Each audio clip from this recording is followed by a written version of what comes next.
Those are people. Right here is Edward Keats. I'll try and be as loud as I can. I know there's some street noise here. Edward Keats died at 23 years old in his lodging house of narcotic poisoning after a purchase of from a drugstore at 2nd K Street. An investigation was launched by Coroner Gormley, who his undertaking business is still downtown, I believe. I think he might have been the mayor at one point. He's buried in St. Joe's. Gormley was candid in his remarks and attributed 6 recent deaths to drugstores illegally selling drugs.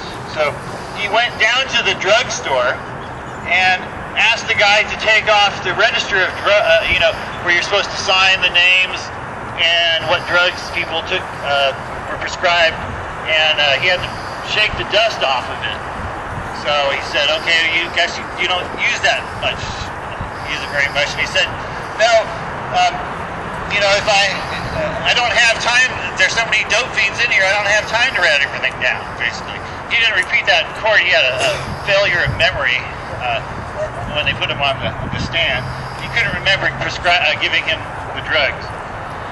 But yeah, and I just wanted to mention there's a lot of stories that there are tragic, but they're ironic.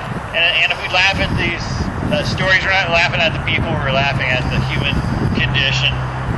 So, all right, Ed. Okay, we're gonna go right over this way here, and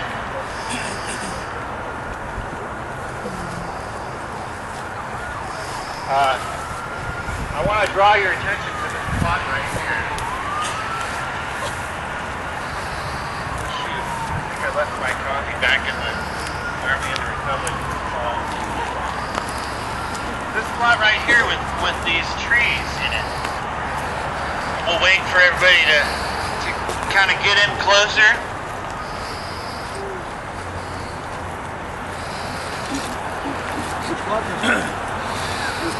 Yeah, this one here. Do you see this lovely tree here?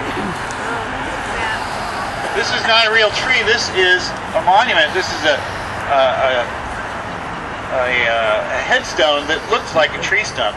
And this is a Woodman of the World headstone. And if you see the other ones around, they're small. They look like logs, or obviously wood. And that's the usual ones that you see. This one is very unusual.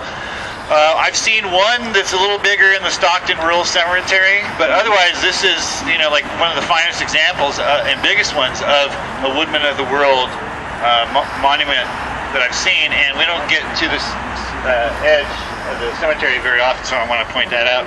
I don't know anything about Mr. Rupa. What is a Woodman of the World? Woodman of the World was, thank you. What is a Woodman of the World? They were a fraternal organization like the Odd Fellows, or the Red Men, or the Masons. Do they? Oh, awesome. Yeah. Yeah. All right, let's continue on down this way. Sure. Yeah. They got money in the city. You will pay for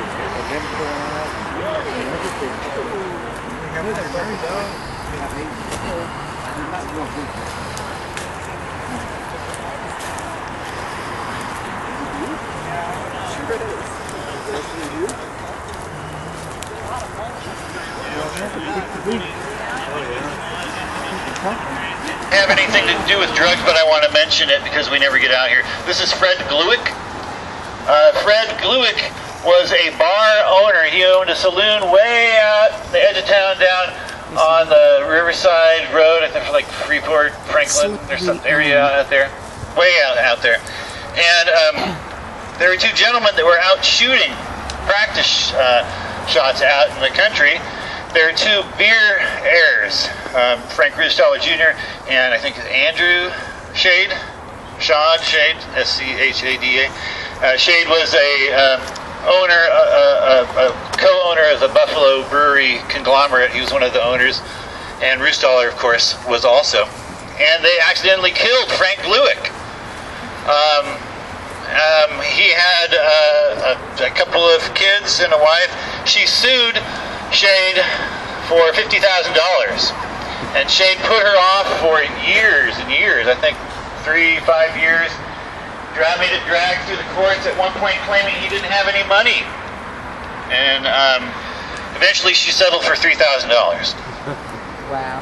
So behind, right over here, it's not all it's I think it's just not a great sound, is Emil Berliner. And he was a musician from Germany originally. He was a pianist and frequently was in orchestras and supposedly well liked by everybody. He gave piano lessons and was a founding member of the local musicians union. He was the secretary when they founded. But by 1895, he was a tired 66-year-old man who thought he had no friends.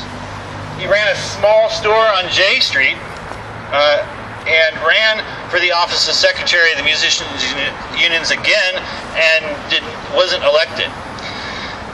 So a few days after that, he took a room at a hotel and took a bottle of morphine pills, left a note behind saying, "Everybody is against me and I am anyway too old to work. Goodbye to all. My best friends have deserted me. I hope my wife will forgive me as I forgive her for all she has done to me." Oh, what torture! I am crazy. Forgive me. I cannot face my friends or anyone. And actually, his wife is very there. You can ask her. Let's see here. Can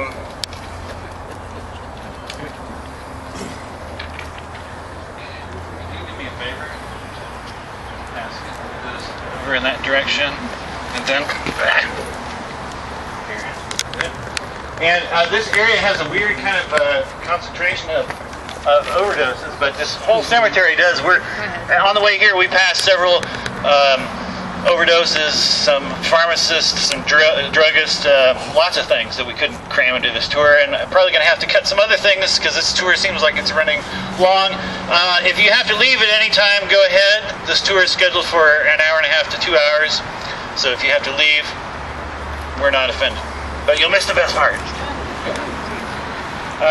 Who else do we have here? Lulu Hodgkinson and Pauline Derman. And Pauline Derman illustrates how easy it was to get drugs back then. She had somebody go to the drugstore and pick up morphine for her. And it was in the register that so-and-so came and got the drugs, and they went and talked to him, and he said, "Oh, somebody called me and said go take it to Mrs. Dow at 28th and M Streets." There was no Mrs. Dow at 28th and M Streets. There was a Mrs. Derman two doors down, close enough to look for the delivery guy, and got the drugs and took them. Let's see. And